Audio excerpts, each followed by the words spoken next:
Hello, everybody. It's Phil Russo here, and welcome to the next edition of Infection Control Matters. I'm joined with Man Keenan. Man, good to see you. Hi, Phil. Good to see you too. And our special guest today is Aline Wolfensberger. And Aline is from the Department of Infectious Diseases and Hospital Epidemiology at the University Hospital Zurich in Switzerland. And welcome, Aline. Hi, Martin. Hi, Phil. Thank you a lot for the invitation. Now, we were just having a bit of a chat before we started this recording, and Martin pointed out that I do have an interest in surveillance. And when I saw this paper, your most recent paper, Aline, I was very excited. And I really love the work that you're doing. And the paper was recently, I think it was in print. I'm not sure if it's been actually formally released yet, but it's in Clinical Microbiology and Infection. And it's dealing with an algorithm that is used for surveillance of non-ventilator hospital-acquired pneumonia. So, Aline, can I just, first of all, just to set the scene for us, ask you just to tell us a little bit about your hospital and particularly about your IT systems and your electronic medical records. I'm only asking you this because some of us over here don't have electronic medical records and have all that luxury that you have. So perhaps you could just provide us with a bit of context of your environment. Yes, sure. As you said, I work in the University Hospital of Zurich in Switzerland. It's a large tertiary care hospital. We have several ICUs, neonatology department. Since I work there, and that's more than 15 years now, we do have an electronic medical record system. Initially, this was not the case on the ICU, but since several years also there, we have another electronic medical record system, which is not the same that is used in general wards. So we have two systems. What is also there, and that was a big facilitator, is a data warehouse where a lot of data is already pre-processed and available. Yeah, that's about it. So back in my day, we used to spend a lot of time doing surveillance, and even, the literature tells us, I think it's somewhere between 30 and 50% of infection prevention control time is spent on surveillance and collecting data. And so there's been a quest, particularly it's come out of Europe, to semi-automate surveillance activities. And you've already done some work with semi-automated non-ventilator associated pneumonia surveillance, which was published in 2019. Could you tell us a little bit about that work, which was used as the reference for this recent study? Yeah, back then, when I started in infection prevention in 2013, we started to doing annual point prevalence surveys. So there we realized that many of our HAIs in our hospital are either surgical site infections, but always the second most common were pneumonia. And we also realized that about 2/3 of the patients were non-ventilated patients, but we had not so much an idea because we only had these small numbers where these patients are, what departments they are affiliated to, what kind of patients do suffer from a pneumonia. And then we thought it would be great to have an incidence surveillance, so to catch every pneumonia that happens in our hospital in non-ventilated patients.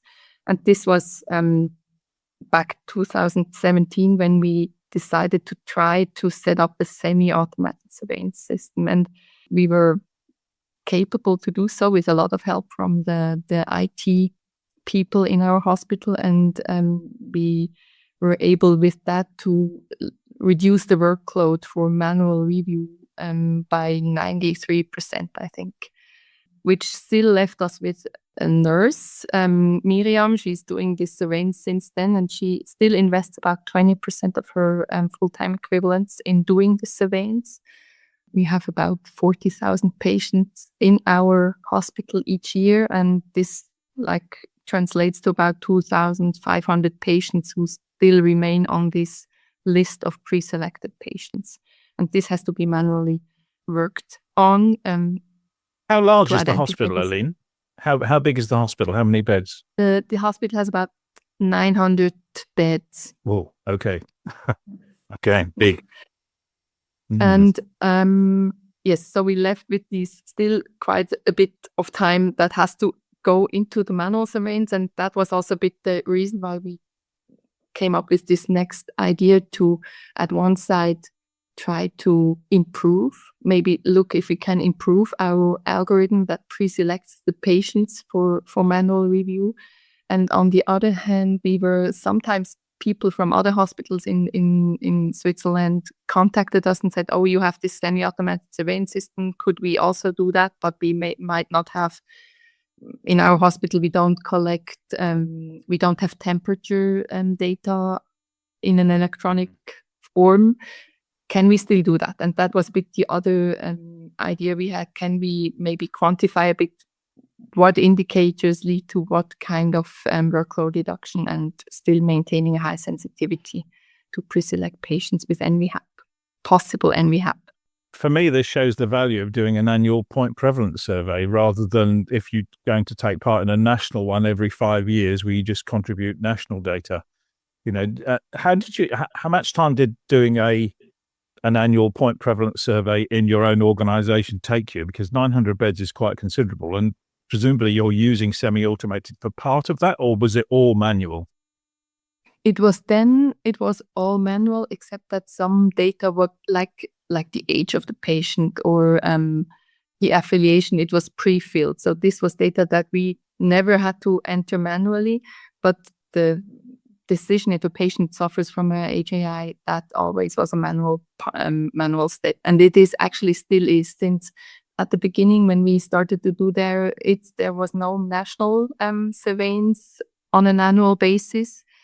And this is now the case since also several years. So we do it within the national surveillance. We do our annual point prevalence survey in our hospital. And that's part of the Swiss NOSO scheme, is it? Yeah. Exactly. Okay. Yeah. Very impressive, that. Okay. So compared with what you were doing then, this is going to save some time, but a lot of people aren't doing anything at all. So could you talk me through then how you started to select which components should go into an algorithm and how you tested them individually? Back in 2017, we chose indicators that went into the algorithm that are like mirroring the ECDC criteria. You probably are familiar with them. It's ECDC, CDC criteria for pneumonia are very similar. What is required is a radiology of the chest showing signs of a pneumonia, 1 or 2. There is a need for increased or leukocytosis or leukopenia. There is a fever. And these were indicators that we, again, included in the algorithm. If they were present 48 hours after admission or later, they were like interesting for us. These could indicate that there is a pneumonia in a patient. For patients who were readmitted, there we also considered the first 48 hours because we thought might have gone home and then developed a fever and represented with this fever, and this was a sign of a hospital-acquired pneumonia. So these were indicators that were interesting to us. Also intubation data, because this distinguishes between nvHAP and ventilator-associated pneumonia. And then we thought, what else is often present in patients who have a pneumonia? And we looked into the literature. We also talked with experts, and we came up with indicators like length of stay. So patient who suffers from a pneumonia often is hospitalized for a longer time. So this was a variable we evaluated.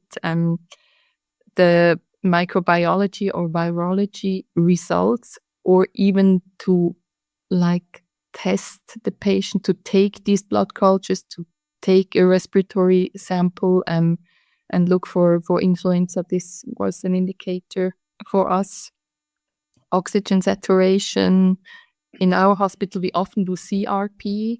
So this was also an interesting indicator for us. And so we took all these and we first just looked at the patients who have a pneumonia. And by then we had done several years of surveillance. So we had more than 1,000 patients or more than 1,500 patients who we knew had a pneumonia.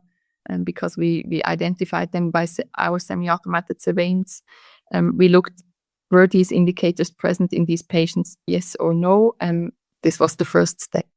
I noticed you also included the ICD-10 coding for pneumonia. Was that a good decision, Aline, or was there much discussion as to whether to include that or not?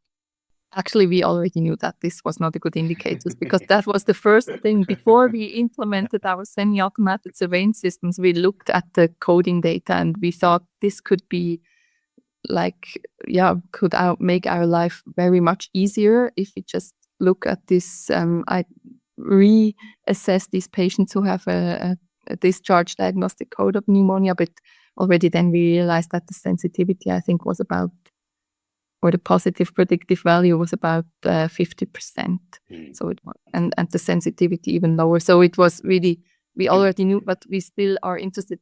Things could change, of course. I mean, there are still people doing these coding, and we always found it interesting to keep it and to look at it. Yeah, I mean, it's a bit like tossing a coin, isn't it? I think, but and the other thing is, it's not particularly timely. Often the coding could certainly in the UK, the coding can happen weeks after, so it tells you what was happening a while ago, but it's not as much real time as the system you have.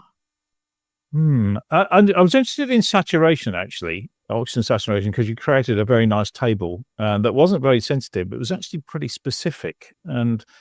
But probably didn't.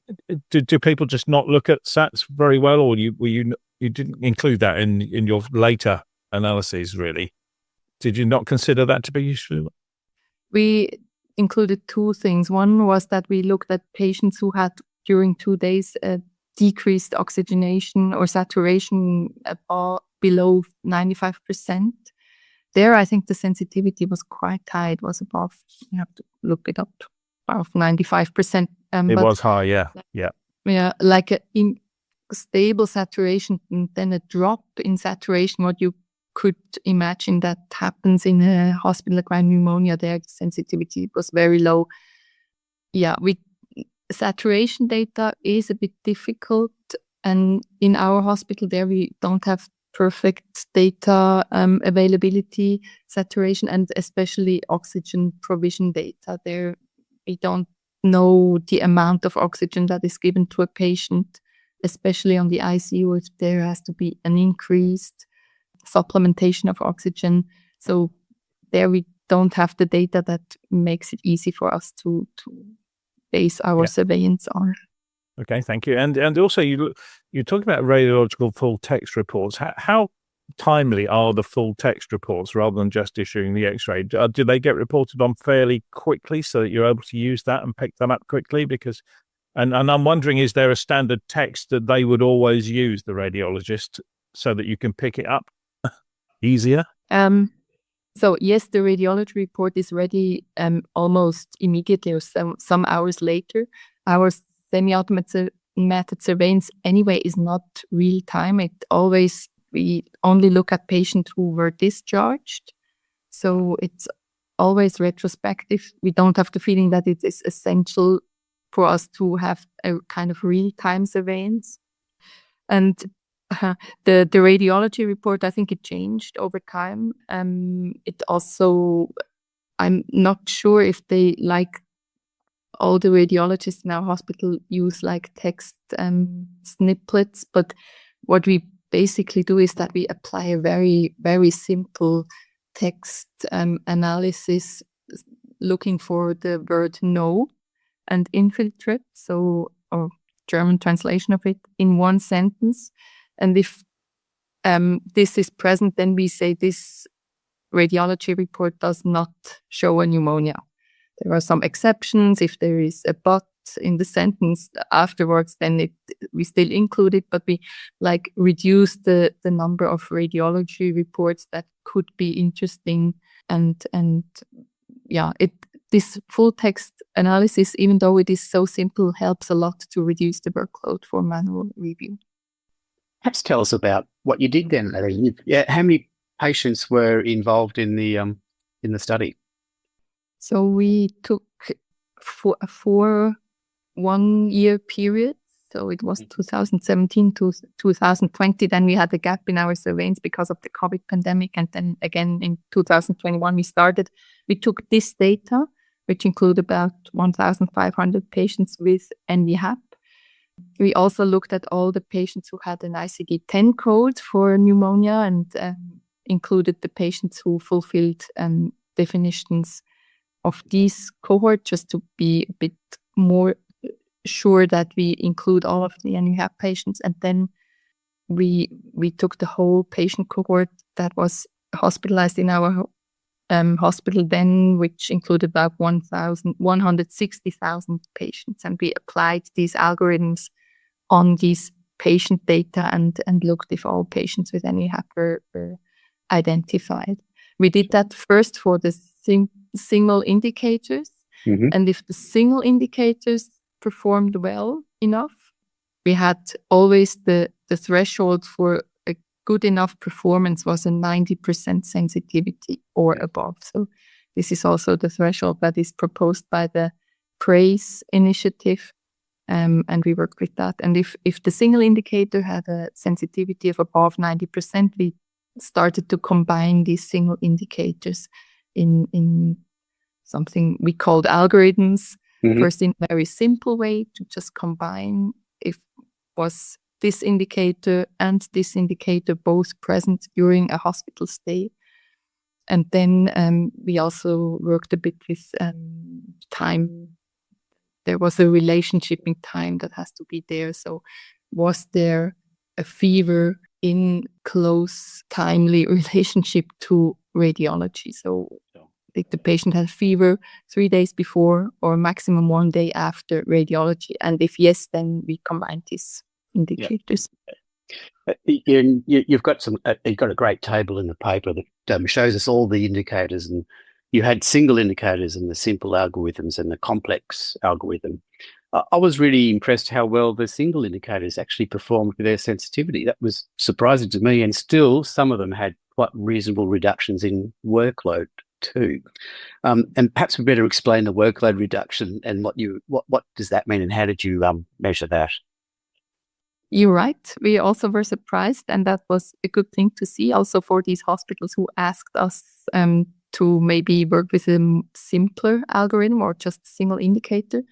So workload reduction is, we call it that way, just the percentage of patients that does not have to undergo manual review, that is not pre-selected and does not have to undergo manual review. And for example, when I take the example radiology of the chest, just that the patient got a radiology of the chest 48 hours after his admission, there we had the sensitivity, which of course was very, very high because it's part of the ECDC criteria to have a radiology that shows an infiltrate, and the workload reduction of already 80%. So that was good. And if we included the report, the full text report, then we had a workload reduction that like doubled. It was 90%. Yeah, that was some really impressive results just with those single indicators. And in fact, the first one of the simple algorithm, which I think was it fever and white blood cells, either or, one of each also performed really well too and had quite an acceptable workload reduction too. So I guess some of these indicators may not be generalizable to everywhere because there is it does depend on how often you do some of these tests as to what the culture of the healthcare setting is. But certainly you came up with some really good results with your simple algorithms too. I'd just like to say that it's only a workload reduction if you're actually doing HAP surveillance. And most hospitals aren't doing HAP surveillance, so in any case, this will be a workload increase because you're going to find people to go and look at. Just need to make that little point there. Exactly true. Yeah. Yeah. Well, just on that thread, do you do semi-automated surveillance for other healthcare-associated infections or just HAP? Yes, we do. We have a fully automated surveillance on catheter-associated urinary tract infections. And we have a semi-automated surveillance for CLABSI, so central line-associated bloodstream infections. Fully automated for catheter-associated urinary tract infections. Yes. Excellent, fantastic. Okay, so perhaps back to this study. Then tell us a bit about the results, the complex algorithms, and what came up as the most preferred, perhaps? There are these two things: sensitivity that has to, by definition or by our definition, ideally be above 90%, and then the workload reduction, which translates in how much hours you have to spend to still manually review these patients. And they are if sensitivity increases, workload reduction usually goes down, or vice versa. So we found several complex algorithms that had a sensitivity of above 90%, and the workload reduction was between 94 and 97%. So there were small but probably still relevant differences in this workload reduction. But if you choose one that has a higher workload reduction, then the sensitivity goes down. That's how it is. Yeah. Sure. And there's always that balance, isn't there, between the sensitivity and potentially missing some cases as well with the workload reduction. You do report that you suspect you probably did miss some cases. Yeah, we always knew that we missed some cases. One of the examples that we miss is a patient who undergoes a CT of the abdomen and not the chest, where you see a pneumonia. These patients we miss because we only include chest radiology and chest CT in our algorithm. Yeah, and you talk about in the paper, in the discussion section, about the potential of this becoming a fully automated process. But you also raised the point, and Mikey Van Meurik has also raised the point previously, also of clinician acceptance for a fully automated process. Is that your next step, to look at the fully automated, and how will you tackle the clinician engagement with that?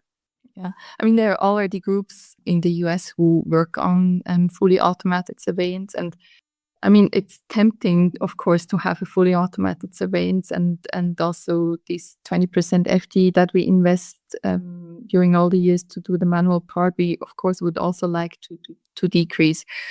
The advantage of a semi-automated surveillance system is that there is always a manual review, and then you exclude patients who have a pulmonary edema that could fulfill all criteria.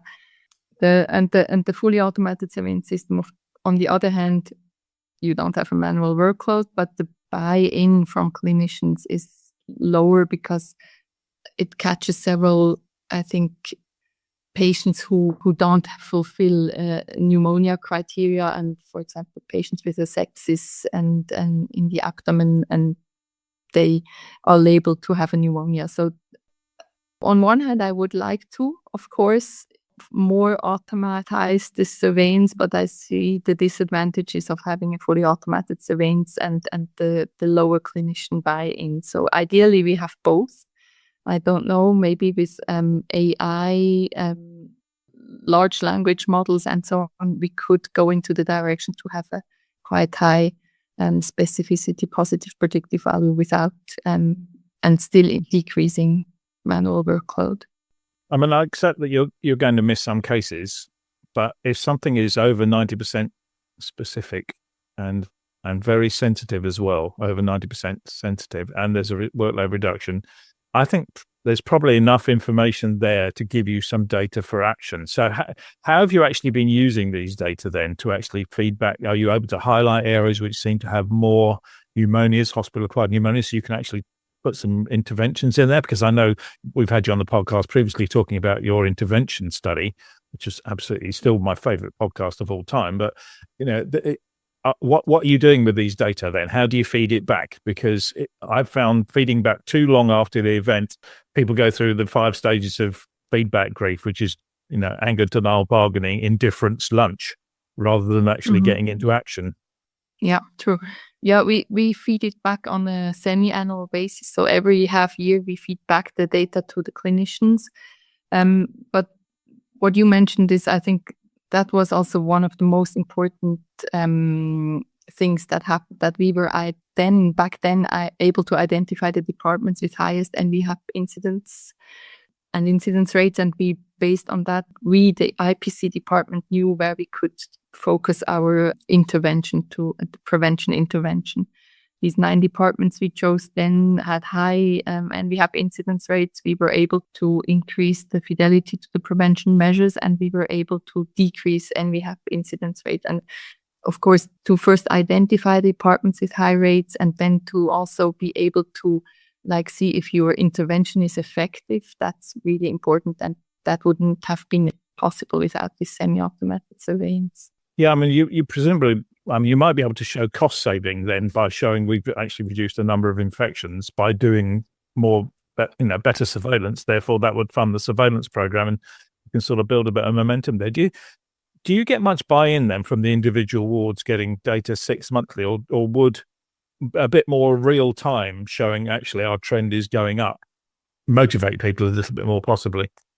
Real time would of course be better. The problem is a bit with nv-HAP, it's still a rare event. It's only one of 150 or one of 200 patients who is affected, luckily.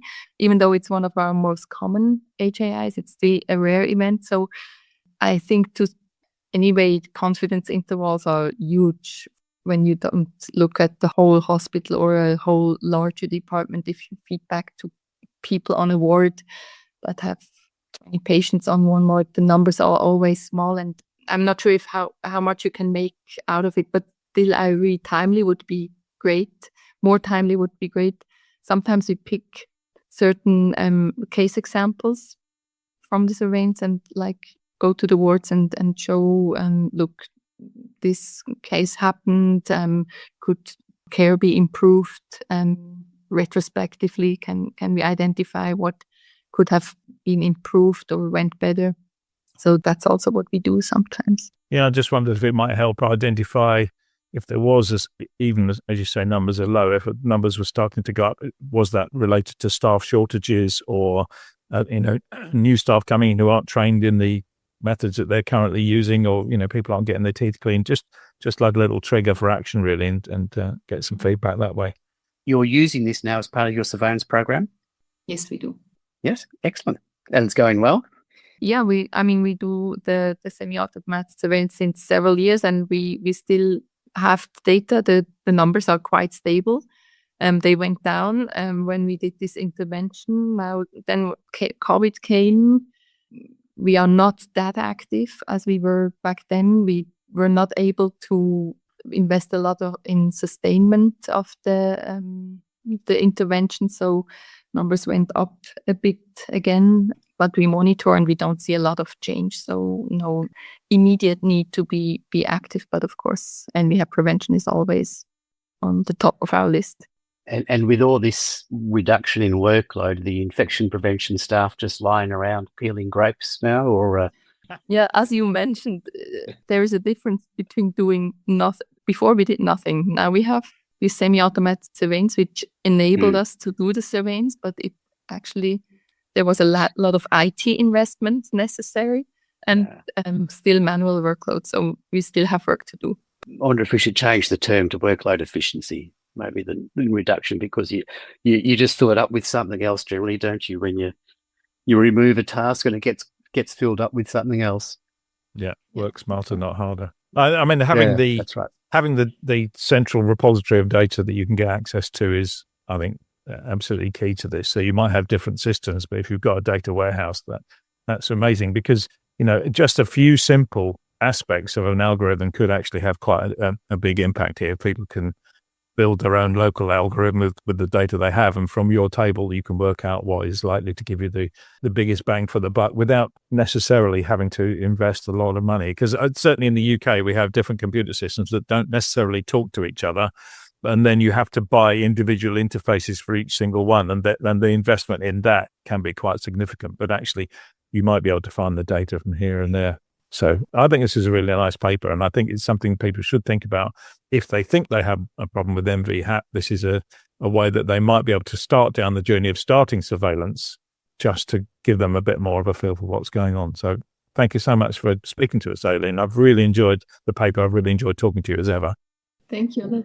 I love the fact that it was a point prevalence survey that highlighted the issue for you in the first instance too. It's another benefit of point prevalence surveys, and thank you for your time. And thank you for the work. It's great work. We enjoy reading it, and we're somewhat envious at times.